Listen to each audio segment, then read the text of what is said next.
You set foot on foreign soil. Only this land isn't ruled by any country or government. In this land we celebrate music. In this land we celebrate games. In this land we celebrate those who compose video game music. Welcome to the VGMbassy.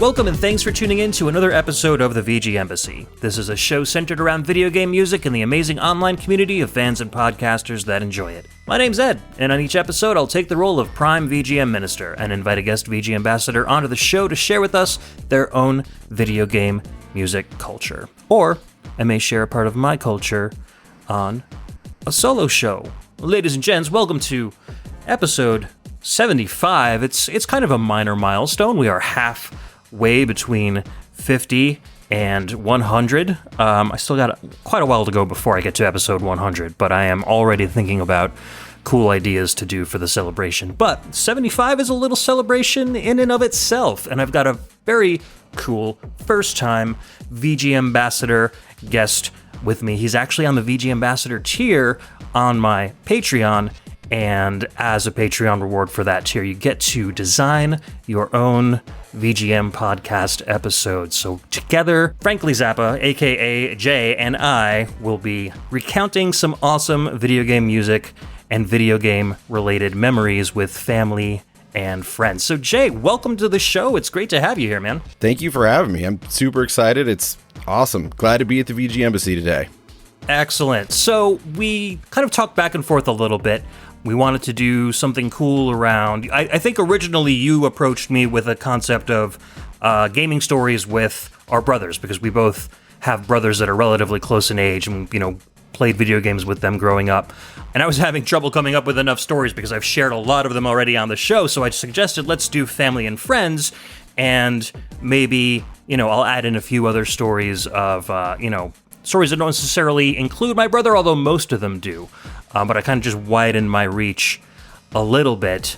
We don't know much about you, sir. You're on the Discord every once in a while, but you're not like one of those long-standing VGMbassy Discord peeps that I'm like, practically brothers with. So why don't you tell us a little bit about yourself? All right, yeah, I started gaming around 5, and right off the bat, the video game music always stuck out to me, even, right away. And same thing with my brother as well. And everyone thought we were kind of nuts when we would talk about, oh my gosh, did you hear the music in this game? Or, did you hear that, opening theme? And everyone's kind of just looking at us strange. And throughout all these years that my brother and I have been gaming, we've always talked about video game music a lot. And to the point where, almost every time we'd be playing something, it'd be like, pause it and be like, dude, you got to come hear this. This is awesome. And it never occurred to me to look up online to see if there was a community at all around video game music. I don't know why, pretty much anything you can think of people are into, but I just never searched it out. So I kind of got to the whole VGM podcast party way, way late, I feel like.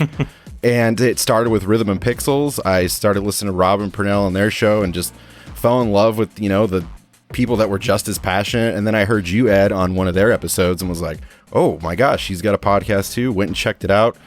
It was the first episode with Keyglyph, and I was like so into it. Just minutes in, the whole episode just had me I was fully locked into that episode. I loved it. Awesome. And that's pretty much, how I'm here now. And I'm not as active in Discord as I would like to be. And that's just based on, time, but I'm going to work on that. I promise I'll work on that. Well, that's awesome. And I'm so glad that you heard me on Rhythm and Pixels. It's funny because way back when I did Pixel Tunes Radio, the VGM podcast I did before this, I invited Rob and Purnell onto our show when they were first starting out. And so a lot of people were introduced to Rhythm and Pixels through our Pixel Tunes episode with them. And so it's funny how that kind of trades back and forth, and people are introduced to each other's shows just by guest starring on other video game music podcasts. And I really like that. And that's one of the reasons why I wanted to do that way back in the day and start getting kind of crossovers between shows, because it's such a great way to share each other's podcasts with other people that really like video game music. So you are a testament to how well that works, I guess.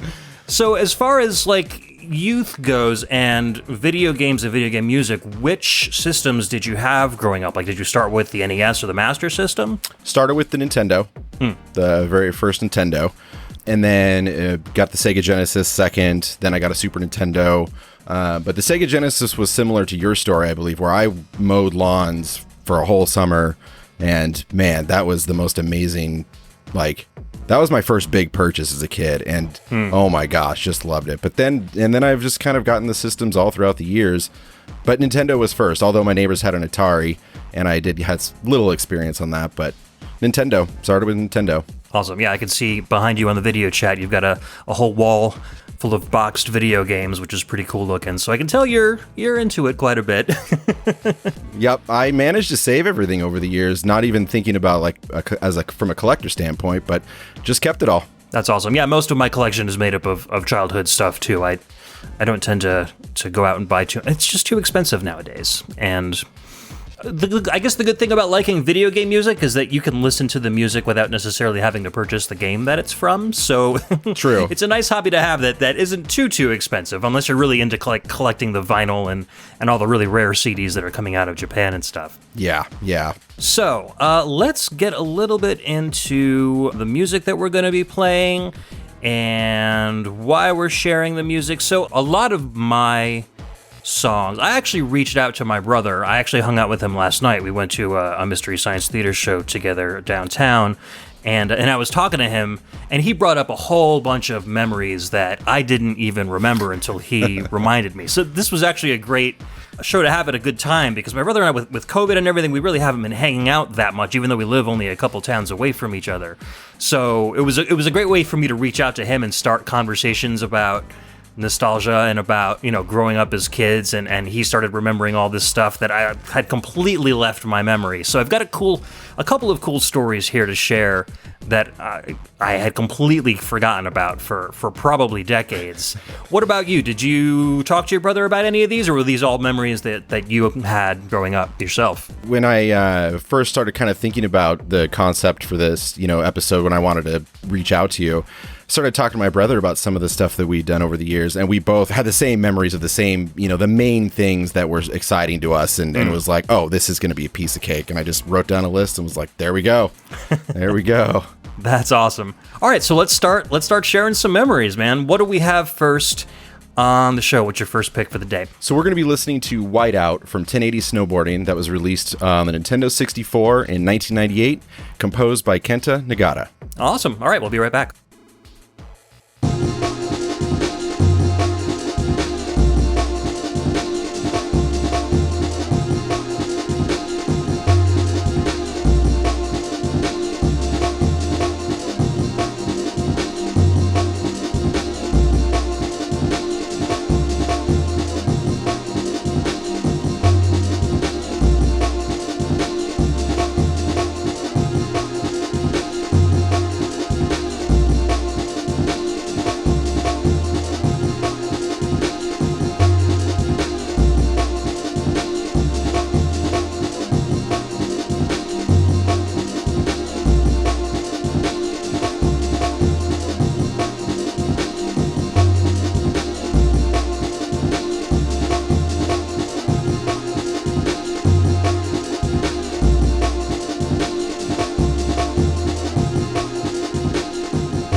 All right, that was Whiteout from 1080 Snowboarding, released on the N64 in 1998, composed by Kenta Nagata.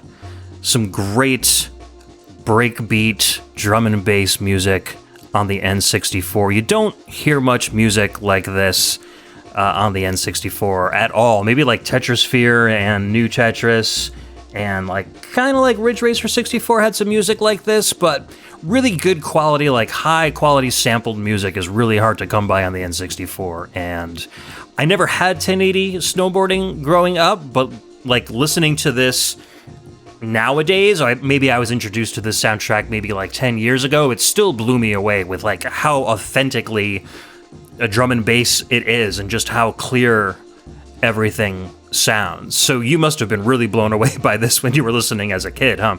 Absolutely. I wasn't super familiar with drum and bass music, and not a lot of electronic music. I mean, I think I heard some of my first electronic music stuck in my head, like from Wipeout, Ridge Racer, stuff like that. Yeah. But then this was, and there's some like rock songs on 1080, and there's also some interesting questionable ones that I'm surprised Nintendo allowed. But this particular song, it just was kind of, even though the tempo's fast, it just felt relaxing.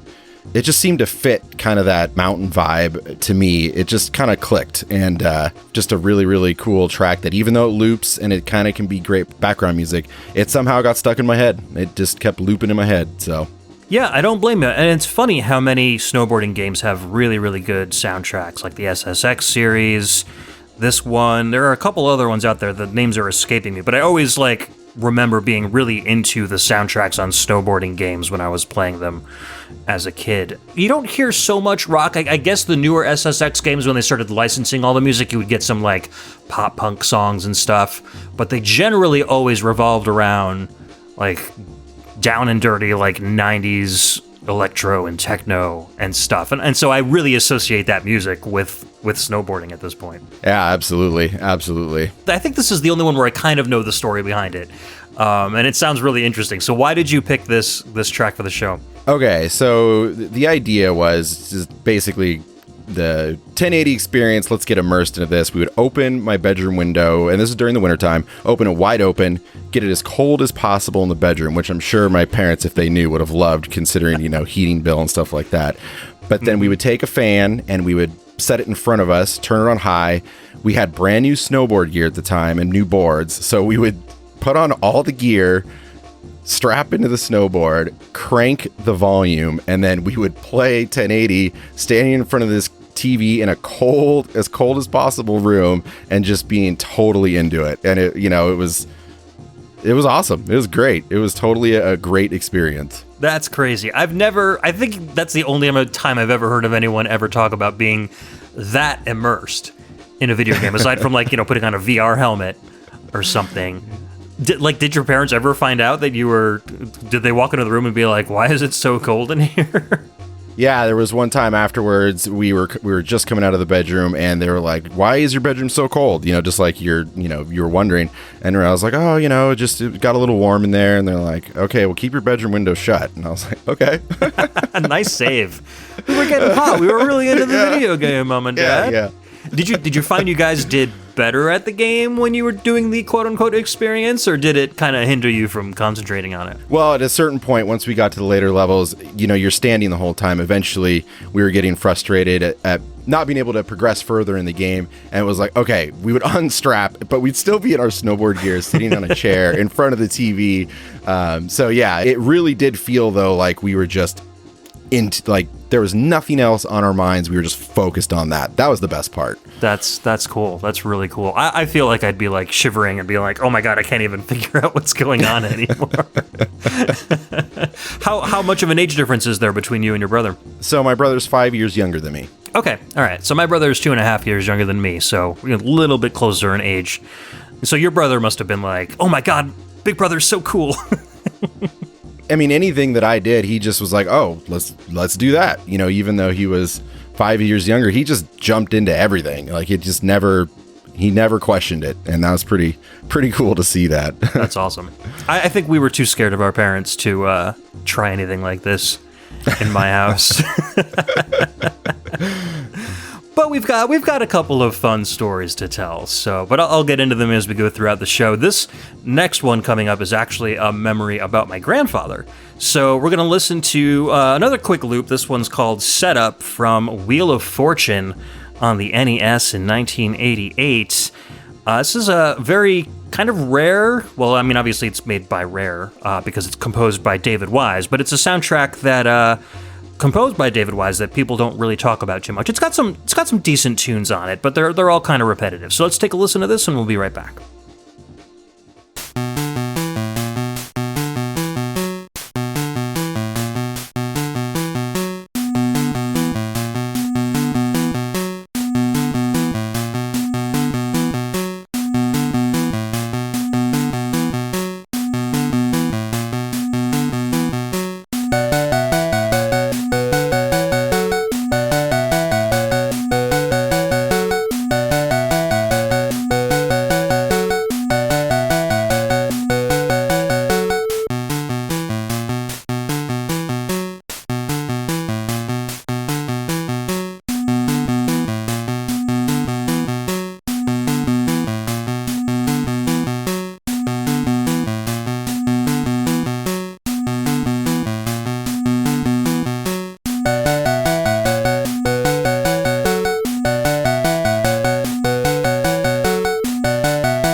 You're listening to Setup from Wheel of Fortune, released on the NES back in 1988, composed by David Wise. And this was a game that was developed by Rare, but I think it was published by a different company. It might have been Software Creations or something, but, Wise being the in-house composer for Rare, pretty much wrote the music for every single game. Back in the day when I was playing this, I had no idea that it was the same composer that was also writing the music for, like, Battletoads and Captain Skyhawk, I think I had back then. I had no idea it was all the same dude.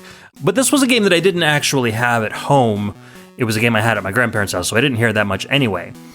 Listening to the setup music on its own, and we were talking about this, Jay, as we were listening to it, it's kind of a badass groove for a game show game, right? It is. It really is. It starts off with that kind of cool bluesy vibe going on, and then it just gets like serious. Like let's do this. Yeah, it's just got like little piano plinklies and stuff going on there.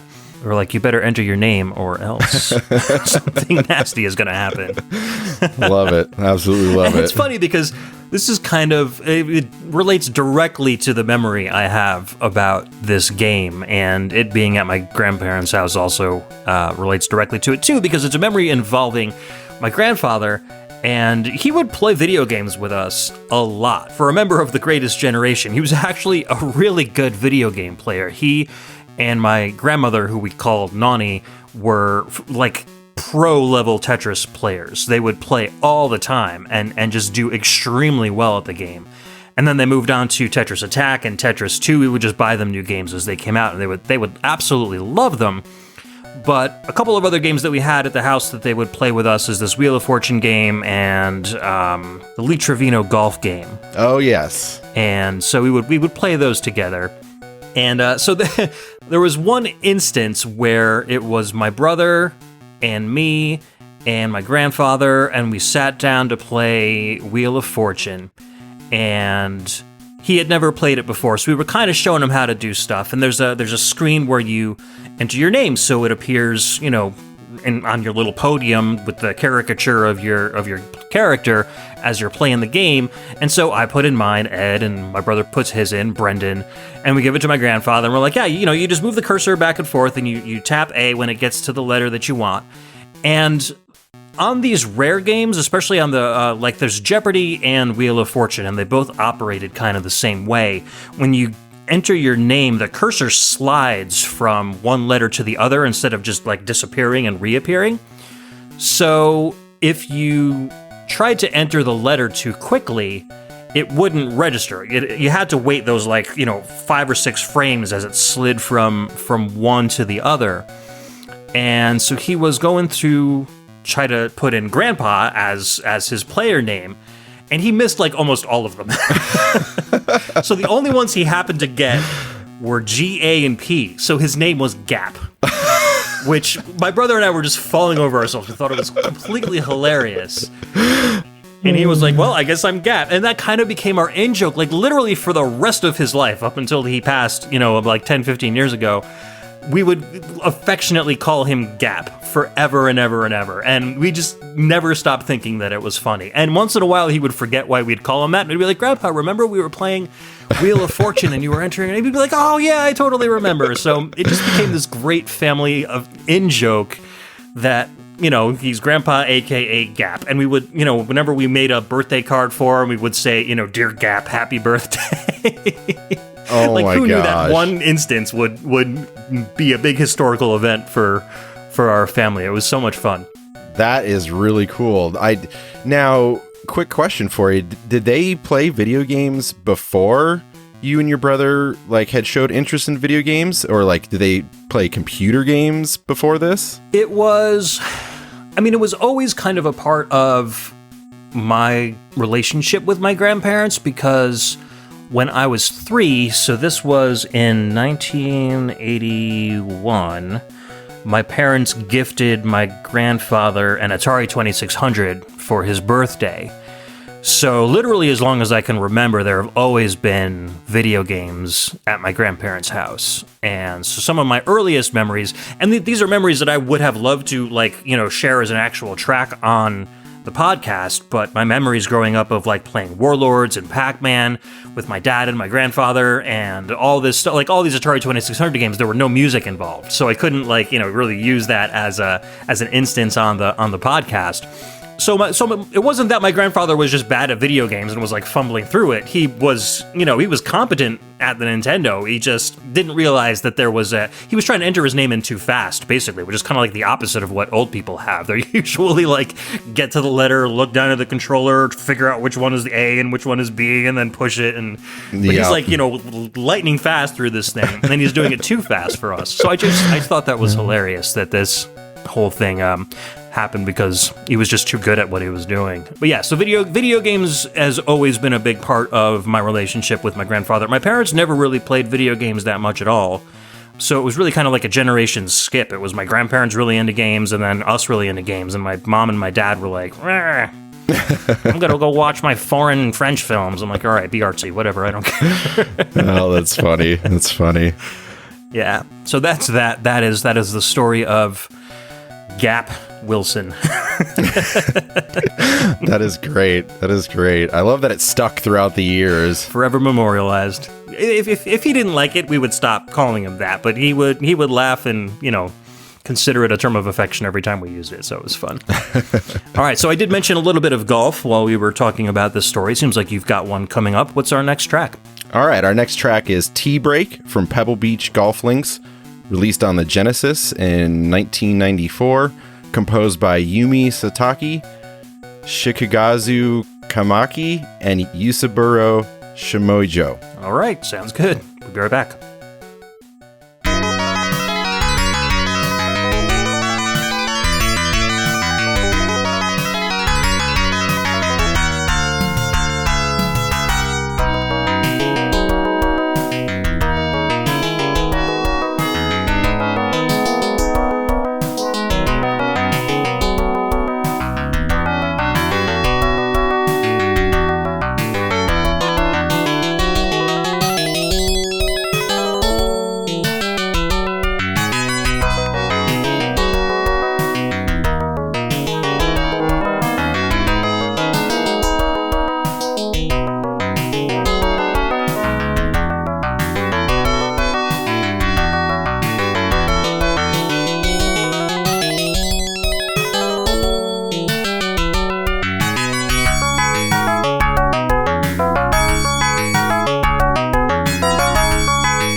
All right, we were just listening to Tea Break from Pebble Beach Golf Links, released on the Sega Genesis in 1994, composed by Yumi Satake, Shigekazu Kamaki, and Yusaburo Shimojyo. Excellent track. And for folks who are fans of the VGM Jukebox, I believe Yumi Satake That is her current name, but she was previously Yumi Kinoshita, who was one of Keighliffe and Josh's favorite golf composers of all time. So just a little bit of relationship there. But I really dug this track. We were talking while it was playing, and we were talking about how it sounds very elevator-ish, like you might walk into a golf shop and buy your golf clubs, to this. What other impressions did you get from this track? So yeah, initially when I was a kid, I really liked it, but it felt a little cheesy in a way, but not in a bad way. It just felt like kind of that, like you're saying, kind of shopping music, specifically a golf store. That would be very fitting. But it was a nice kind of relaxing moment as you're playing the game. And then at about 52 seconds in the track, it hits this like Billy Preston moment where it's super uplifting, and it's just like, it gets really like feel good vibes right in there. And then it goes back to that beginning loop spot with kind of those, arpeggiated sprinkles going up and down. And every time it would get to this track, my brother and I are both like, just right on, here we are, it's just vibing out, Yeah, it's interesting. It's got a good vibe, but it's also it's like chill, but it's also kind of uplifting at the same time. Like, you don't normally get that kind of an energetic, heroic feeling and a chill track like combined into one, and this kind of has both of that. So it just feels like a laid back golfer who's also happens to be like, the instructor to everybody, and everybody looks up to him. Like, that's the kind of feel I get from this song. That's a great description, actually. Yeah, that is a really good description. I totally agree. So I've never played this game before. Is it like a decent golf game? I think at the time it was a decent golf game, and I also had it on the 3DO. So did you play the 3DO version of Pebble Beach Golf Links at all? I think I had Waialae on the 3DO, not Pebble Beach, but I think they were all based on the same engine. Yeah, I believe so, if I remember right. So, and it was like T&E Soft, I think is what it was. Yeah, exactly. Yep. Yeah, and so my brother ended up getting Pebble Beach Golf Links for the Genesis, and then I ended up getting it for the 3DO. So the Pebble Beach Golf Links experience was 2 TVs next to each other, my brother playing on the Genesis, and I'd be playing on the 3DO. We would get up at around 5:30 a.m. Tea time. Tea time would be at 6 a.m. And we would do this during the summertime. And we'd play 18 holes. And the 3DO loading times were slow. Yeah. And the Genesis, it didn't move particularly fast in the Genesis either. But it did give him plenty of time to think out his shots as I was, letting things load. And we would do this like 3 times a week during the summer. And my parents were like, what are they doing in there at this time? The first couple times we did it, because it's, 6:30 in the morning, and we're laughing and yelling. And during the summertime, kids don't usually get up that early, but here we are doing our Pebble Beach Golf Links experience. And it was so much fun. I mean, it just kind of we looked forward to it. And now the tradition has kind of been carried on with Everybody's Golf, and we listen to KVGM as the background, KVGM The Last Wave as the background music while we're playing golf. And my brother and I do this every Sunday. So it's kind of carried on in a way. That's awesome. That's really cool. I've played a little bit of golf with Logan. We've done the Wii Sports Resort Golf, and then on the Wii U, I think there was the golf. They basically just made it into HD. It was the same kind of golf game.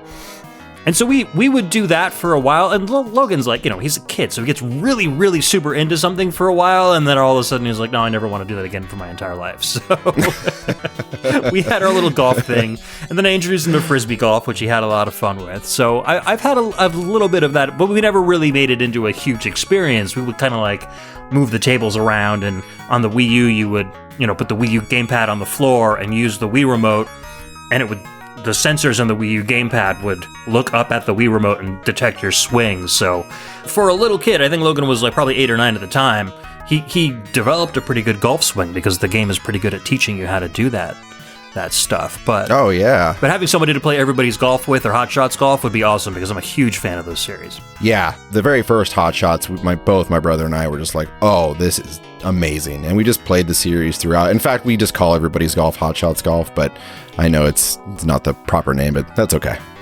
They are, kind of intertwined now.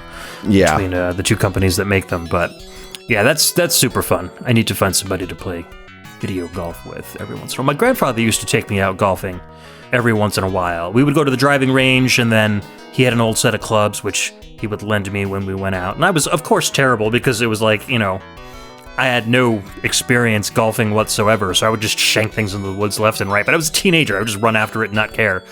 Once he wasn't able to play golf anymore, I was like, all right, well, now I can at least play video golf and kind of relive those memories of playing on the physical course with him. So more grandfather memories. That's kind of a coincidence. Oh yeah, very well. And real golf is difficult. It is. Yeah, it is difficult. My brother happens to be pretty good at it just from the get-go, but no, it's way more difficult than I guessed, than I had expected it to be. But I guess, it's a small hole and you're hitting it hundreds of yards with a club. Yeah, it's tricky. Exactly. And when you're a newbie, it's like you just have to pray that it goes somewhere in the general vicinity of the direction that you're kind of aiming in. Because generally it doesn't, Literally pray, yeah. The driving range teaches you how to make tee shots pretty well, but once it's laying on like a, 30-degree incline and unevenly cut grass with rocks all around, it's like unless you're a pro, there's no hope of getting it even close to where you're trying to get the ball to go. Yep. But it still makes for a fun game. Yeah, absolutely. I mean, I guess in a way that's probably a good thing that they don't simulate it that much, but I would be interested to check out a game that went full in like that, just out of curiosity. Yeah, dude, that would be great. Like a photorealistic VR game or something. Oh, yeah. There we go. Now we're talking. Sweet. All right, ready to move on to the next track? Yep, absolutely. All right, so we've got another setup style music track from David Wise. This is going to be Name Entry from RC Pro-Am, which was released a year earlier than Wheel of Fortune on the NES in 1987. I guess I'm front-loading my selections here with David Wise tunes, but you can't go wrong with them. So let's take a listen. We'll be right back.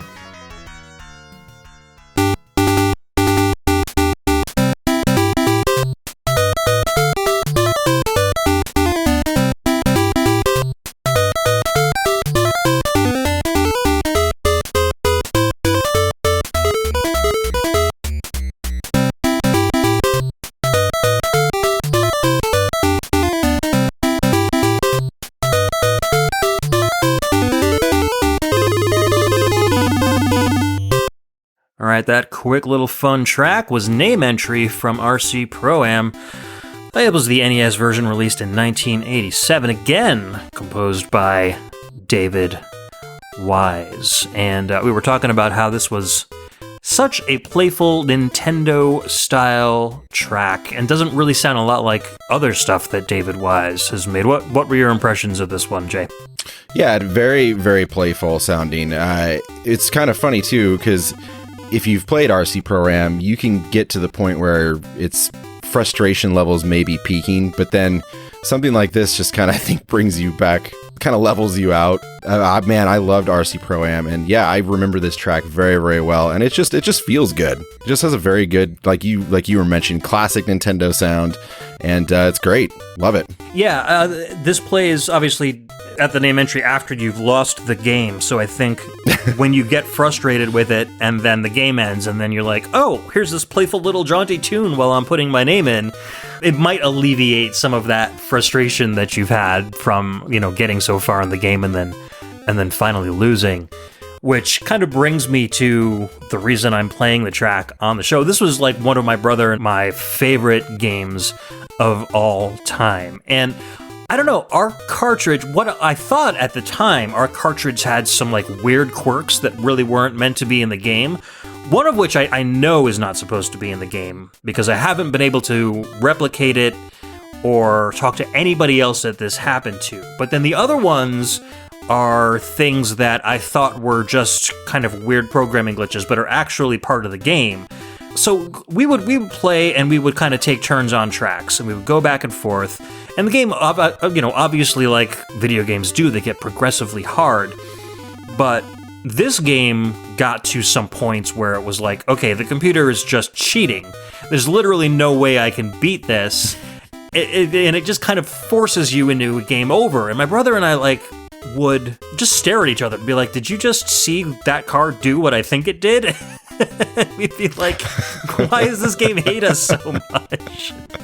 So we really tried to put our heads together and figure out ways to beat this game. My brother and I were very competitive with each other, and there was a lot of times where we would kind of like get on each other's nerves because one of us would impede the other's progress, but because we were kind of taking turns back and forth as a single player game, this was one of the games where we really kind of worked together to try to figure out what the hell was going on. So what would happen is, later on in the game, so it's you as a red car versus 3 other computer-controlled remote control cars. And there was a yellow car, a blue car, and I think the third one was green, if I'm not mistaken. And the yellow car eventually would like start driving at like 3,000 miles an hour, just zooming around the track, and be completely impossible to beat. And so my brother and I were like, how is this happening? It would seem to happen completely at random. We never really figured it out until 2 days ago when I was researching this game for the show, and I found out that the yellow car only goes psycho if you start destroying other cars with missiles. If you don't destroy other cars with missiles, the yellow car never takes off like a banshee, and the game gets fairer, still difficult because now you can't destroy any cars, but that's what triggers that car to do that.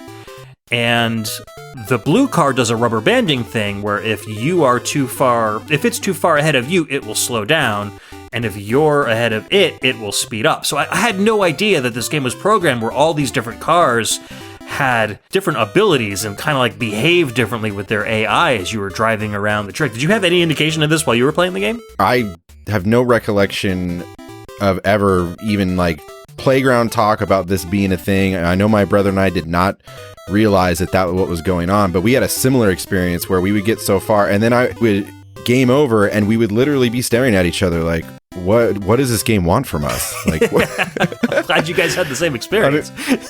Same experience. I mean, we loved the game, so we kept playing, but yeah, I had no idea that that's what was going on in that game.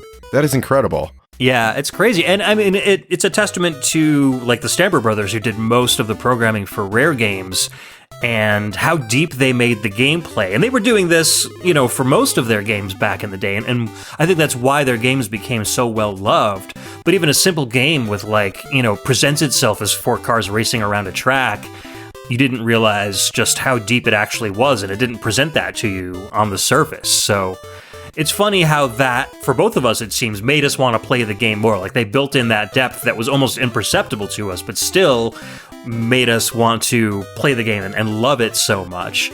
The other thing, on our particular cartridge, the screen would start to go black as we played it. I would say every 1 out of 10 times we played the game, we'd be playing, and then suddenly, instead of a patch of grass, it was just pure black.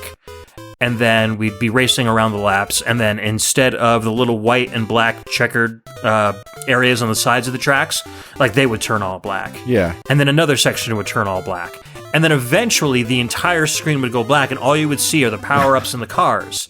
And it would just happen kind of incrementally. And it happened in a way where I was like, is this built in? Is it trying to simulate that we're driving at night? Because the graphics didn't glitch. There was no kind of weird fuzziness going on. It was legitimately pieces would just start stripping away at kind of a regular interval. And I've Googled this. I've tried to replicate it on ROMs, playing on emulators. I have never seen anybody else talk about this at all. So I'm did this kind of thing ever happen to you when you were playing? No, I never experienced nothing like that. That sounds... I can't even wrap my head around how that would be happening without other glitchy... I just don't know how that would work, from a software kind of standpoint. Yeah, exactly. I have a copy of the game, and I can't remember for the life of me whether it's my childhood copy or whether it's something that I picked up later on.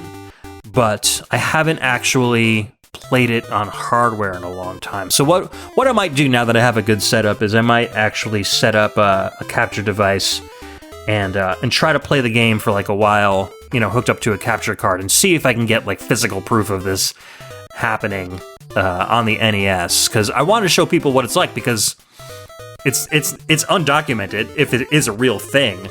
And I'm just wondering what there is different about my particular game or my experience playing the game that was different for other people. And my brother thought the same thing. He was like, yeah, I just thought that was part of the game. I thought that was how, like, the game forced you into a game over. It had the orange car thing, and it had this black screen thing.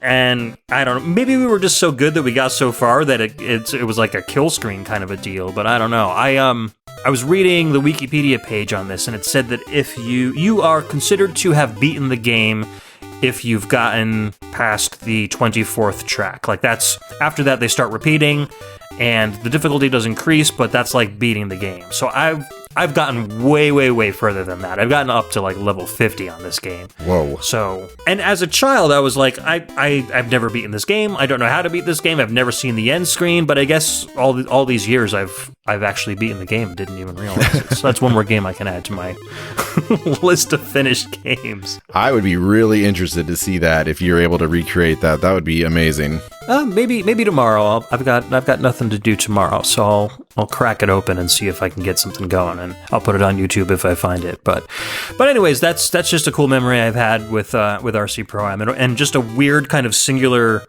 glitchy experience I had with my brother that I can't share that story with anyone else who like knows what I'm talking about. So kind of a special bond there between us for this game. Yeah, absolutely. Crazy stuff. Yeah. So, all right, coming up next is a game that I'm a huge fan of, and I'm looking forward to hearing your stories about it. What do we got next? All right, what we have next is Ignition from Sega Rally Championship, released on the Sega Saturn in 1995, composed by Takenobu Mitsuyoshi, arranged by Nofumi Hataya. All right.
All right, we were just listening to Ignition from Sega Rally Championship, released on the Sega Saturn in 1995, composed by Takenobu Mitsuyoshi, arranged by Naofumi Hataya.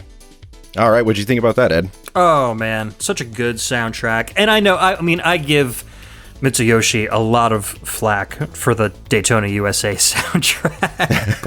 but that doesn't mean that I'm annoyed by everything that he writes. The Sega Rally Championship soundtrack is absolutely incredible. So much funky, jazzy goodness. Lots of great rock tracks to listen to while you're actually doing the racing. And Naofumi Hataya's arrangements they just like the icing on the cake. They just take great songs that Mitsuyoshi kind of sequenced and make it a live performance for the Saturn version of it. So it just makes it twice as good. I really, really dig this tune as well. We were trying to figure out, does it play during the replay or does it play during the ending? And that some of the YouTube videos you were watching was during gameplay. So I don't know where it played. I don't remember. It's been a while since I've heard this song during gameplay.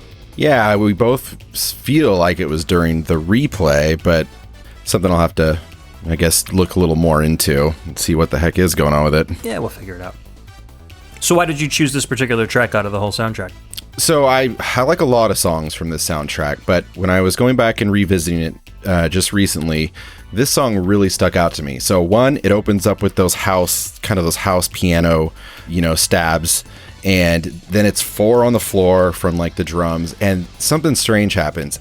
There is finger snaps that are representing the snare. There is not a lot of snare in this song until the very end of the song. You get some actual snare hits, but it is literally finger snaps representing that throughout the track, sprinkled with timbales. So there keeps these timbali fills keep happening.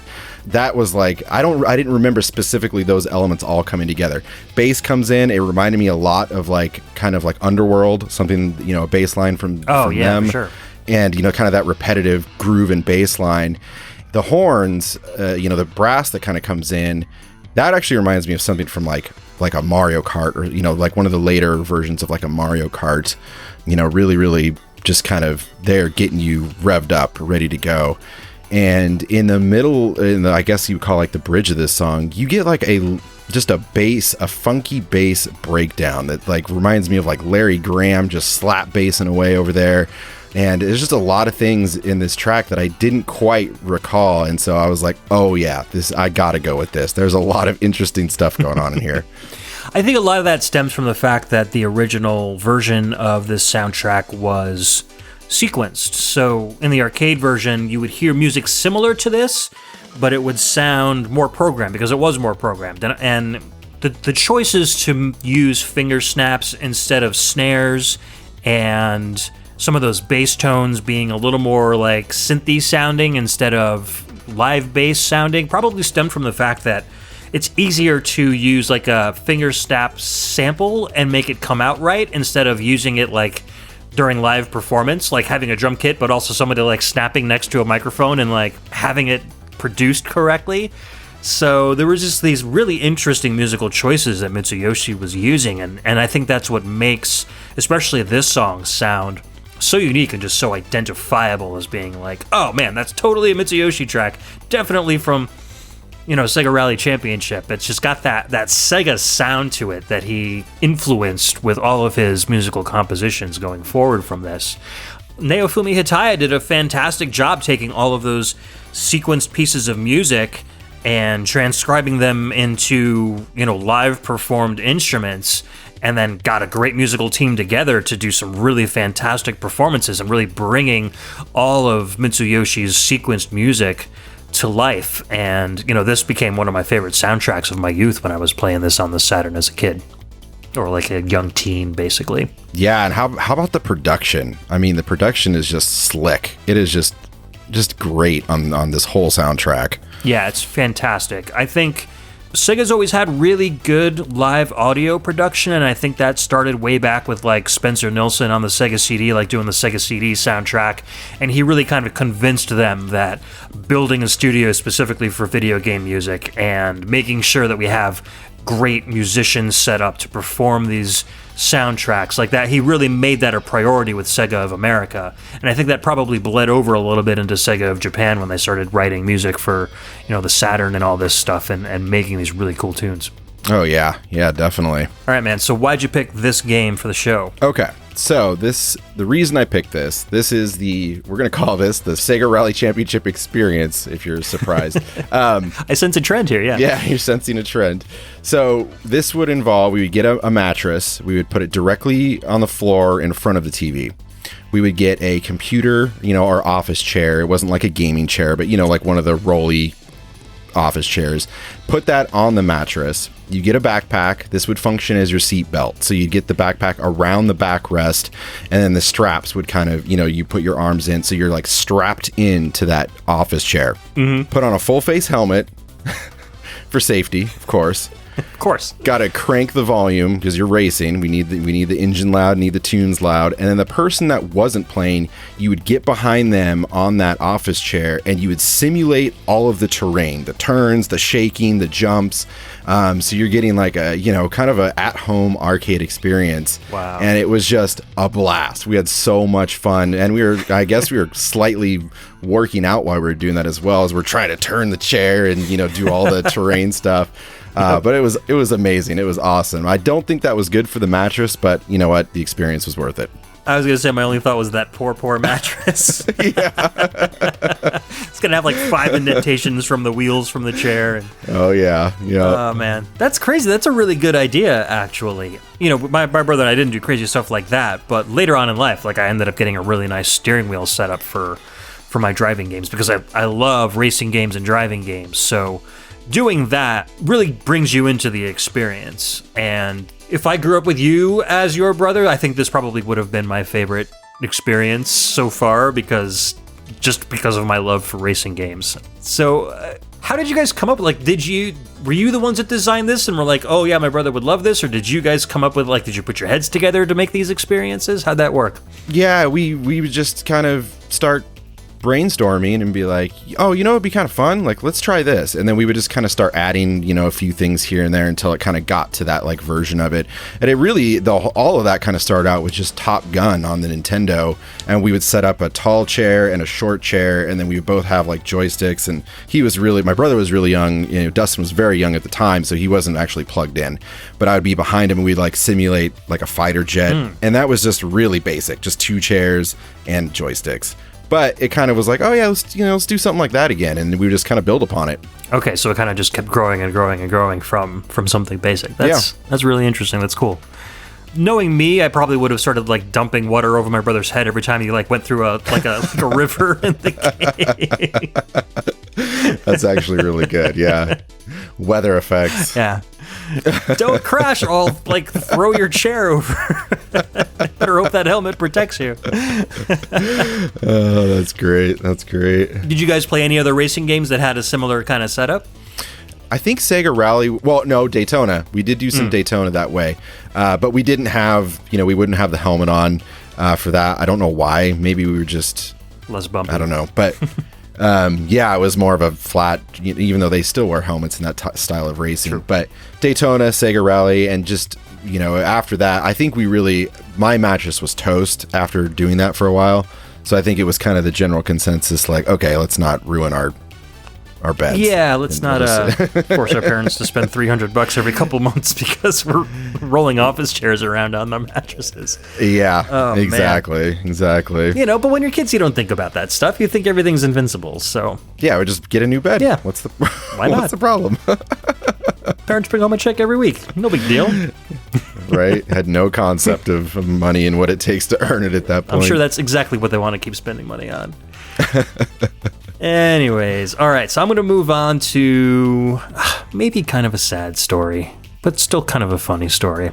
And a track that you may have never heard it before in your entire life, I'm sure. No, this is the castle theme from the original Super Mario Brothers on the NES, released in 1985, composed by Koji Kondo. Be right back.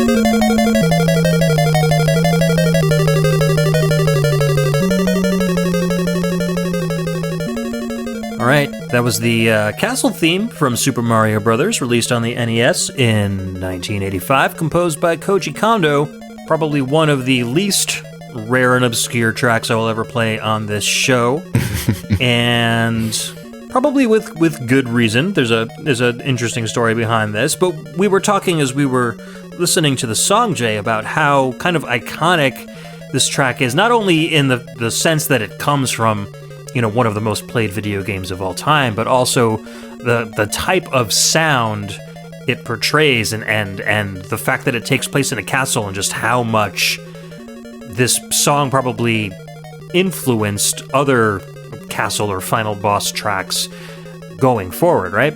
Yeah, absolutely. I very specifically remember being at my neighbor's house and getting to this level the first time. And I was like 5 or 4.5, something like that. And it kind of scared me and also motivated, pushes you forward. I mean, it's tense. It's great. It's very, very fitting. Yeah, and especially on those levels where you have to kind of select which tier to go on. Like there's the middle tier, the bottom tier, the top tier. And if you don't pick the right order, it keeps repeating and repeating and repeating. And I can imagine just, kids that weren't used to that kind of thing. I mean, I don't think any of us were used to that kind of thing when we were kids. Just kind of figuring, like, is this castle ever going to end? Is it infinite? Like, what am I doing wrong to get through this kind of... And I'm sure that music does not help either. So I'm sure this music probably drilled really negative connotations into some people's brains, which I find hilarious. Because I think... I'm not sure whether we figured it out by ourselves or whether it was like a Nintendo power, like, go up, down, middle, blah, blah, blah, to get through it. But eventually we ended up doing it. And that kind of brings me to the story of why I chose this. And this was a story that I did not remember at all until I spoke with my brother earlier this week. And I don't think he's gotten over it still. So at one point, I was out of the house. My brother... So when we got the NES, we had only Super Mario Duck Hunt. Like, that was the only game we had for... I don't know, it feels like months for us. It might have been a month or something, but it felt like a really long time for us as kids. And eventually we ended up getting, like, Commando, and then we only had 2 games for ages. And we built our collection very slowly at first. So we got really, really good at Super Mario Brothers because it was, like, one of the only games that we could play. So... he told me this story that I was out of the house at one point. He was playing Super Mario Brothers by himself. I come home from wherever I was. I go downstairs. Lights are off. TV's off. I notice the NES is on. So I'm like, oh, Brendan left the stupid NES on. I'm going to turn this off. So I pop the power button, go upstairs. I was like, Brendan, you left the NES on. And he looks at me and he goes, uh-oh. No, I got to the last level and I wanted to show you so we could beat it together. It's like the first time he'd ever gotten either of us had gotten that far. And I was like, oh no. And I don't remember this happening when I was a kid, probably because it was something I didn't want to remember. But I was like, oh my God, you must have felt so terrible that I did that to you. Oh my God. He was like, yeah, I had so much adrenaline and I was shaking. Like, he remembers having like a migraine headache because he was like so worked up about getting this far in the game. I don't remember how far we had gotten before this point, but this was a big, big deal to both of us. And for me to just like flippantly like turn the NES off on him, like, and he was still like getting worked up. You didn't know that's what was. No, I didn't. Yeah. But I still felt bad, and he's still like I could tell like he was tensing up as I was talking about this. So I made it a point. I was like, man, I apologize. If I had known, I would not have done it. Like I kind of wanted to give him that closure because it was still obvious that this was like something he had been holding on to for like 30 years at this point. So we talked, and the good thing was eventually we did end up, beating Super Mario Brothers several times over the course of, our NES career. So it wasn't like that was the only time it was ever going to happen, and I like stripped that away from him forever. But I could only imagine like putting myself into his shoes, like what that would have felt like. So, there's not much more to the story than that. But I was like, it was just one of those things where I was like, oh man, I just felt so guilty about it. So, and anything like that ever happened to you, where you had any instances where you were like close to beating a game or doing something good and like power went out or something like that? No, well, we've not necessarily like power going out, but like I remember the first time I put like 20 hours into like Final Fantasy VII, my, brother accidentally erased over my save file. Ooh, yeah. And I hadn't played a whole lot of RPGs at that point. So 20 hours felt like an eternity, even though now I know that's nothing in RPG world. But at the time, I was just like, what happened? And when I came home from school, he was acting strange. That's why he accidentally erased it. It happens. It happens. We've all accidentally done something like that. It's kind of like the dog with the chin on the floor covering his eyes. Yeah, I was wondering. I was like, what's going on with him? But yeah, that's what was going on. Well, I guess all that matters is you worked through it eventually. Oh, yeah, definitely. But yeah, I was very careful after that, too. If I ever saw, like, the video game system on, or, SNES, Genesis, whatever we had at the time, I think I would always make sure with him after that before I turned anything off, because I didn't want a repeat of that. Oh, I bet. Yep. All right, so let's move on to your last track of the show. What's next? All right, so the last track I have for is Throne Room from Mortal Kombat, released on the Genesis in 1993, composed by Dan Forden and arranged by Matt Furness and Sean Hollingworth. I really don't want to know what the Mortal Kombat experience was like. I hope you guys put plastic mats down on the... All right, we'll be right back.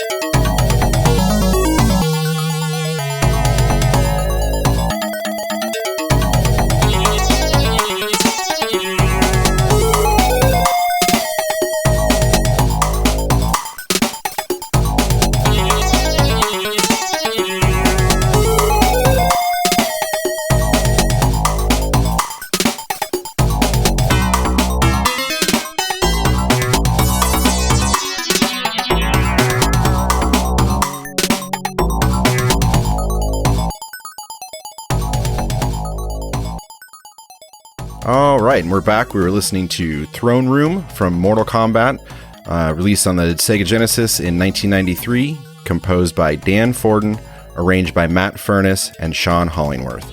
I know this is a track you've probably heard many times, but what do you think about that track in particular? I really enjoyed it.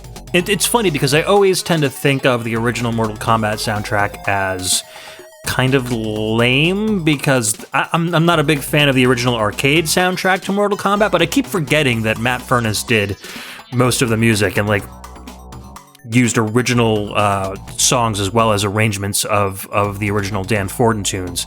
And so it always surprises me at how good it is when I listen to it, on its own. This one is great because it's got a great sense of atmosphere. It's got that do-do-do-do-do-do-do, those little arpeggios going in the background that really kind of amp up the energy of what's kind of a very more like an ambient and kind of a chill track, and that really gives it kind of a cinematic feel to it. So it's good stuff. Yeah, definitely. I really like the courtyard, the pit, and I feel like those get a lot of love, and I kind of forgot about the percussion that goes on in this particular track for Throne Room, and I really like the wood block usage, and it's just kind of different. It's still dark, because all of the songs in this are dark, but it has a really interesting like the weird little part that happens. It's kind of mysterious sounding, just something almost like question marks in musical form. Yeah, and I just felt like, okay, I gotta go with this. This is pretty cool. I don't feel like I hear this one enough, and I do enjoy it, especially coming back and revisiting it. For sure. I didn't have much experience myself with Mortal Kombat growing up. I was much more of a Street Fighter kid. So did you and your brother play a lot of this one? We did. We played Street Fighter and Mortal Kombat, two totally different feeling games for sure.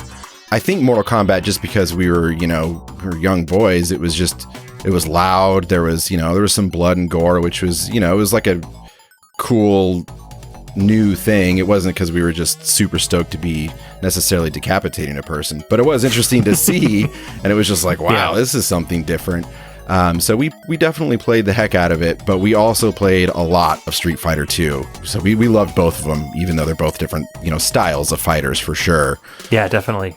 Did you play? You said you didn't play much of this, but did did the vibe or the aesthetic kind of draw you towards it at all? Well, yeah, it was more that my parents were kind of like very anti-violence, and so Mortal Kombat being in the news about being a very violent game, they kind of forbade us from playing it. So I was aware of it, and I was kind of like interested in it, but didn't really have a lot of experience with it until I got much older. But Street Fighter 2, for some reason, was totally fine. It's just, kicking and punching just as much as the other one. It's just because some red splatter came out. Oops.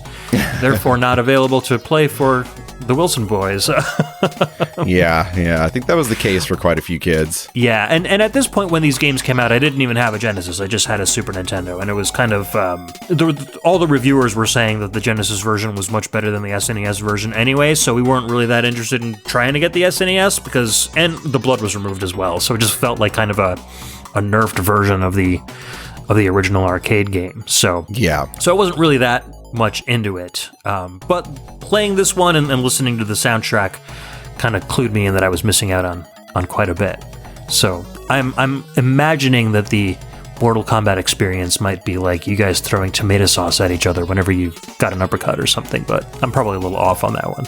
Yeah, I could see how that would be, you would kind of be leaning towards that direction. But the Mortal Kombat, actually, this is not necessarily an experience. This was more of a prank that I played on my brother. Now, people that hear this story either think it's funny or they think I'm a total butthead for doing this to my brother. So what happened is we were given a Commodore 128 with a printer and all kinds of games, but there was also a word processing program. I wanted to do something with that word processing program. And so I came up with an idea. The idea was to convince my brother that there was such thing as a Mortal Kombat school. Okay. And I started dropping hints about this Mortal Kombat school, just, to and from when we were walking to actual school in real life or when we'd be playing the game. And I would, mention things like you are invited between the ages of 6 and 8. After that, if you didn't get invited, tough luck. It's supposed to be in an undisclosed location. You get to learn special moves. And I just started convincing him. And so what I did is I wrote a letter from Shang Tsung. Is that how it's pronounced, or Shang Tsung? Yeah, okay. So I wrote an invitation letter from Shang Tsung, printed it up on the Commodore Loud printer, and I put this letter in an envelope in the mailbox, no return address. And in this letter, it had details that he had been chosen to attend, have his bags packed and ready to go, pickup date and time, which was 1 week out from when he received the letter. And it was a 2:30 a.m. pickup time. Wow. So that would have been early Sunday morning. So like he'd be staying up, Saturday night, right? And it says to look for a school bus with the Mortal Kombat logo painted on the sides. Don't mention this invitation to anyone. And then at the bottom, I had a signature from Shang Tsung, and it said, P.S. Don't miss the bus. Wow. So the whole next week, he's playing Mortal Kombat, like with a level of determination I had never seen. My parents can't figure out what's wrong with him because he's just focused. Like he is ready to go. Like as far as when he received that letter, he was just like, oh my gosh, he was like freaking out. And and I was like, okay, this is turning out to be good. All right. So Saturday night, I go to bed chuckling to myself, this is going to be the pickup night early that morning. Sunday morning, my brother is visibly angry, and my parents can't figure out why. I play stupid. A couple days go by, he is still very angry, and I get it. He didn't get picked up, and he stayed up at till 2:30 in the morning when he was like 6 with his bags packed and ready to leave his family. He's that determined, right? So I finally fess up to him that it was a joke. He will not speak to me. My parents still can't figure out what's going on with him. I tell him it's what I did, and my mom's like, that's mean. You can't do that to people. You can't do that to your brother. Now my dad's only concern was, how much printer paper did you use? That's it. That's all he was That's such a dad thing to be concerned about. The most dad thing. Oh my gosh, looking back on that, I just cracks me up. But I got grounded for a week. And years later, my wife at the time hears the story, and she got an idea for a custom t-shirt, and she had them made for both my brother and I. The front of the t-shirt is a Mortal Kombat logo with school underneath it. On the sleeves, it says 19 and then 92, and they're glow-in-the-dark numbers. That's great. On the back, it says, P.S. Don't miss the bus in like 80s printer font. So, oh my gosh, this, my brother can laugh about it now, but that was, I really thought I was just doing a good prank. And looking back, I now understand why that was as mean as it was, because he was so excited and it wasn't a real thing. So at least we have t-shirts to commemorate the whole experience. That's great. My verdict is equal parts butthead and awesome. Oh boy. I didn't have my brother wasn't young enough back then. Like, I don't think he was gullible enough, because we were closer in age than that. So I don't think I was, by the time I was creative enough to do something like that, he was still old enough to know that, it wasn't going to be a real thing. Oh, so my question was did he think that it was a school where you learn how to play the video game, or was it a school where you actually learned the moves in real life and learn how to fight other people in real life? It is a school to be in the tournament in real, like real life. All so right. You're learning real special moves. You are learning to fight, all of that stuff that as a little boy, you'd have been like, I am so on board. Yeah. I still laugh that he didn't even question leaving all of us, but I mean, listen, I mean, if he's excited enough to go leave the house and potentially get his spine ripped out, then he's not going to care about family. Like, no, whatever. He's like, I'm ready. Pack your bags and go. Were you guys excited for like the Mortal Kombat movie when it came out? Because it kind of feels like it was close to what he would have experienced had he gone to this fictional school. Yeah, we both were like, oh yeah, we'll definitely have to check this out, just because, we didn't play all of the Mortal Kombat games throughout the years, because I feel like Street Fighter is it's just a better fighter, to us. But whenever Mortal Kombat comes up, or we see like the new movie, we're like, oh, we got to check it out, because we always have this memory, and it always just a great memory, even though it was at the time was a little bit rough for Dustin. So the important thing is you guys can both look back and laugh about it. Absolutely. Now. Yeah. So it seems like he didn't hold as much of a grudge as my brother did about turning Super Mario Brothers off. Yeah. All right, so one last story to go before the show ends, and that's my pick. This is a decidedly newer game than what we've been talking about for most of the show. This is the new Legend Killix theme from the original Soul Calibur game. This was released on the Dreamcast September 9th, 1999, composed by Junichi Nakatsuru.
All right, that was the new Legend, aka Killix theme from Soul Calibur, released on the Dreamcast in 1999, composed by Junichi Nakatsuru. Fantastic soundtrack. I keep forgetting how good this music is from this soundtrack. And most of the Soul Calibur soundtracks are fantastic, and most of them were composed, at least in part, by Junichi Nakatsuru as well.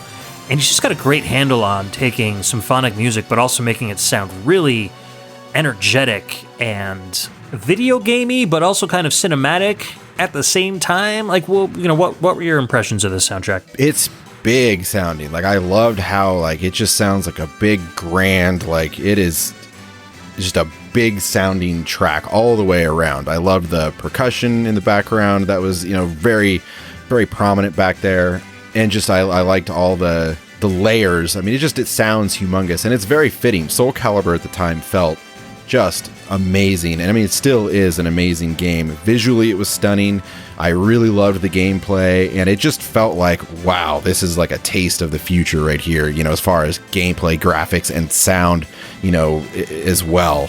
So I feel like the whole package is very fitting. What a great track, and I forgot how, like, big and amazing it sounds. Yeah, and I didn't even pick Killick's theme because it was my favorite song on the soundtrack. I picked it because I just really love Killick. Like, he's my main. So this is a song representative of everything that I love about Soul Calibur, and just the fluidity of the combat, and just also the fact that the graphics and gameplay in the Dreamcast version were actually way better than the arcade version. Like, I think that's one of the first times that an arcade game came home and was improved in almost every single way, at least for this generation of games. Usually you'd get like down ports to the PlayStation or the Saturn, but this was absolutely an up port for the home version, and I was really impressed by that. I just had a lot of fun with Soul Calibur, probably one of my most played fighting games of all time, and one of my greatest memories of the game itself is the very first time that I played it at home. So this was at the point where I was like at the height of my like video game collecting, and not only games but hardware, and like starting to get into importing stuff as well. So I remember September 9th, 1999, I had already actually, this brings to mind another memory I have, is that there was an electronics boutique. It was called the Post Mall, and it was right up the street from where I worked at Starbucks. And I would go in there, and they were doing pre-orders for the Dreamcast. So I went in, I pre-ordered a Dreamcast. I was talking to the people there. The people that worked there insisted 100% that the Dreamcast would be backwards compatible with Saturn games. And they happened to have a whole bunch of Saturn games they needed to sell and get rid of. So I bought a bunch of Saturn. I had a Saturn at home, so it was fine, but I bought a bunch of Saturn games, and they said it was also going to be region-free, so that I would be able to play import Saturn games, and they had a bunch of import Saturn games. So I paid lots of money for, like, the import version of Marvel vs. Capcom on the Saturn, and I think I got, like, Dracula X, a.k.a. Symphony of the Night for the Saturn. A couple of games that weren't really available in the States.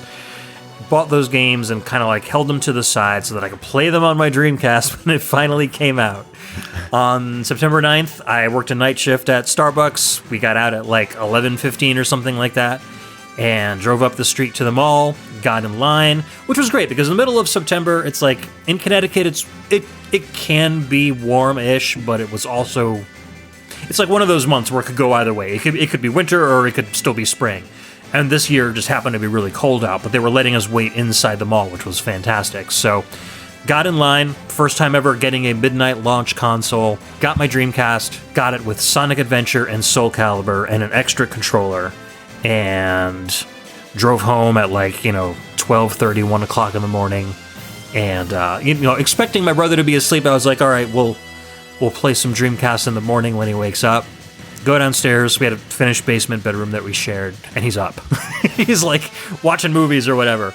And I'm like, oh, I thought you'd be asleep. He's like, no, I really want to play some Dreamcast. So I'm like, all right, that's cool. So we get, sit down, hook it up, put it on the TV, start playing some Sonic Adventure. We're like, yeah, this is great. And play a bunch of that. And so I'm like, okay, I'm getting tired. I'm like, I'm going to turn the game off. Let's go to bed. And he's like, no, wait, we haven't played Soul Calibur yet. Okay, fine. I throw Soul Calibur in, and just even like that introductory sequence where like you see the characters doing their special moves with the like demonstrations with their weapons, and my brother and I are just looking at the screen like, oh my god, look, we had never seen a game move and look like this before in our lives. Like, the pictures in the magazines did not do it justice. This was years before, high-res, 60 frame per second, YouTube videos or anything. And we're like, oh, okay, I guess we're going to have to play this now. We played until the sun came up. Like, we just got so hooked on it. It must have been like 5, 6 o'clock a.m. The sun was, it was like getting bright outside, and we're like, oh my god, I can't believe we've been playing all night long. And we were just having such a blast. Like, that's what cemented the Dreamcast as like one of my favorite consoles, because it just started off on such a high note, where we just had these great gaming experiences with each other, so much so that we like forgot to sleep. and Soul Calibur especially, like, I still play that game and I'm still impressed by how well it moves and how it looks and how it plays. And just, they got everything right with that game. And of course, also later on that morning, I stuck a Saturn game in my Dreamcast and it was like, can't recognize discs. So Yep. I'm sure if I had gone back to the game store, they would have been like, nope, no Saturn refund, sorry, when everybody and their mother came back trying to return Saturn games. But luckily I was able to just get like an import cart later on, down the road and play it in my own Saturn. I don't know, what was your experience with the Dreamcast like? I got the Dreamcast not the day that it was released, but it was like that weekend. Because was it released on a Friday or a Tuesday? I don't remember when September 9th was, because it was like 9/9/99, isn't that what it was? Yeah, I think it might have been a Friday, because Starbucks closed later on the weekends, so I think it was one of those kind of deals where I got out just in time to get in line to go get it. So because we were there on a Saturday at the mall on a Saturday with my grandparents. My grandparents were also very supportive of us playing video games and staying out of trouble and all that. If we were good, they would get us video games and stuff as well. And I saw that the Dreamcast was there and was like, oh my gosh, and took it home. Got Sonic Adventure, Soul Calibur. Those were my first 2 games as well. Perfect. Just popped in Sonic Adventure first, had some fun with that, and then popped in Soul Calibur, and similar kind of thing. It wasn't late at night, but just kind of wanted to check it out. And the visuals like popped off the screen. I mean, it was amazing. This is the first time I think I saw a game running on the TV where, like you're saying, looked better than the magazine pictures of it. Because usually, I don't know if you like remember in the past where you'd see like pictures, video game pictures from the magazine, and they had a certain look to them, and you're like, that looks amazing. Then you actually bring it home and play, you're like, that doesn't look quite as good as I remember the pictures looking. Yeah. This was like the opposite of that. Yep. Yeah, I think it's just a fantastic, both my brother and I thought the whole package just great. Had a blast. Love it. Still love it to this day. Still think it holds up. Fantastic game. Agreed, yeah, and I've played every other Soul Calibur that's come out since, and they've all been great, but none of them had that absolute impact that the first one did on my, teenage brain. I was probably like 18 or 19 at the time, somewhere around there. I also later on ended up dating this girl who had an ex-boyfriend who was like a pro-level Soul Calibur player, so she would play with him all the time, and then I started dating her. And I was like, yeah, let's play some, she said, oh, I'm into video games. Let's play something. And I was like, okay, let's play Soul Calibur. And she kept it a secret from me that she was like really, really good at the game, because she basically had a sensei for a couple years before. And she would just mop the floor with me. Like, oh my. She would play with like all three fingers on her buttons instead of the thumb, so that she could pull off the combo moves really easily. And I'm looking at her like, what is going on? And then she finally like let it slip that she had, all of this experience with like pro level gamers with this game. And I was like, oh man, I was not and not just being beat by a girl or whatever, but I was just not used to being beat at video games in general. I was always like the best game player of my circle of friends and my younger brother. So it was just bizarre, like having this person come out of nowhere and like utterly like wipe the floor with me. I was like, I need to get better at this game, I guess, even though I've got hundreds of hours under my belt. But that was, it was a testament to how good the game was and how much I loved it, that I was like, I'll play it with anybody who wants to play it, and I don't care if you beat me. It's just fun enough to keep playing. Yeah, absolutely. My brother just had it up on an emulator the other day, and it just feels great. You can instantly hop in and you're like, oh yeah, it's like riding a bike. It's a Soul Calibur bike. It's awesome. Once you get the general move lists down, like every character just starts to flow very, very easily. Yeah. Doesn't take a lot to get past that button mashing point into a point where you can like, oh, okay, I can tell what these buttons do now. This is working out for me. Yeah, I agree. All right, man. I had a lot of fun. This was really cool talking about all of these memories. Your stories with your brother were incredible. I never considered myself like getting like experiences like you set up with him, and I think your little brother was spoiled having a big brother doing so much stuff to give him these really, really cool experiences. Were there any other games that you had like similar experiences you wanted to touch on before we end the show? Let's see. Well, Street Fighter 2 wasn't so much as an experience, but there was sleep deprivation training is what we called it. So this would involve staying up all night, and this is during the summertime, and then we figured, this is our thought process. If we could play this game on no sleep, completely exhausted, then that means we would be really good when we were fully rested. Didn't necessarily translate the way we wanted to, but that was another example of what, and we didn't call it sleep deprivation training. We just had an idea. Hey, let's just stay up all night and play it when we're extremely tired, and then we'll be awesome when we're rested. So, yeah, that was one of the other ones. There's a few others that aren't as awesome, but I would say that's the other main one I would touch on. That's funny. I mean, it sounds like it's just a good excuse to play more video games all night. Yeah, pretty much. Yeah, so thanks for coming on the show. We'll have to have you back, man. This was a blast. What's your, so as far as like non-brother video games goes, like, do you have any particular series that you're really a fan of, or any genres that you play mostly, like RPGs or driving or whatever? I do really enjoy RPGs. Got into those a little bit later, but we have gone back and touched on, Chrono Trigger and Final Fantasy, 5 and 6 and stuff like that, or 2 and 3 here in America. Do like RPGs. I mean, I like a lot of different genres. I mean, I like Sonic, I like Mario, I like some fighting games. I do love racing games. Yeah, I think pretty much kind of whatever I have fun with, I'm just going to play it. Whatever is fun. So you're like me. You're kind of like well-rounded. Yep. I would say so. Very cool. That makes for a very good podcast guest, because you can talk a little bit about everything. All right. So to finish up the show, I'd like to thank Indira J for the art, and Trevin Hughes, a.k.a. Dread, for the podcast theme song. If you want to hear more episodes of the VG Embassy, you can check us out on iTunes, on Stitcher, on Google Play Music, on Amazon Podcasts, on anywhere that podcasts are found. We're on basically all the feeds at this point. You can tweet at us at the VG Embassy on Twitter, or find us at the VG Embassy on Instagram, or you can go over to thevgmbassy.com, and in the right-hand column, you'll see an open invite to our Discord, where you can hang out and chat with other VG ambassadors, fans of the show, and just all-around cool people. We've got a ton of channels for a ton of different subjects. It's always very active. I'm there almost every day, all day. I just keep Discord open while I'm at work and have a blast hanging out with everybody. So if you haven't joined yet, please make it a point to do so. You can also go to patreon.com/thevgmbassy and check out our Patreon site. And we've got a whole bunch of tiers where you can learn how to participate in the show and have a guest spot on the show, or take advantage of our Patreon Embassy exclusive episodes, which is a monthly bonus show that we put out every month. And you might have remembered that from our previous Halloween episode that I put out with Joe and Todd. For $3 a month or more, you will get access to all of our Patreon shows and all the forthcoming ones.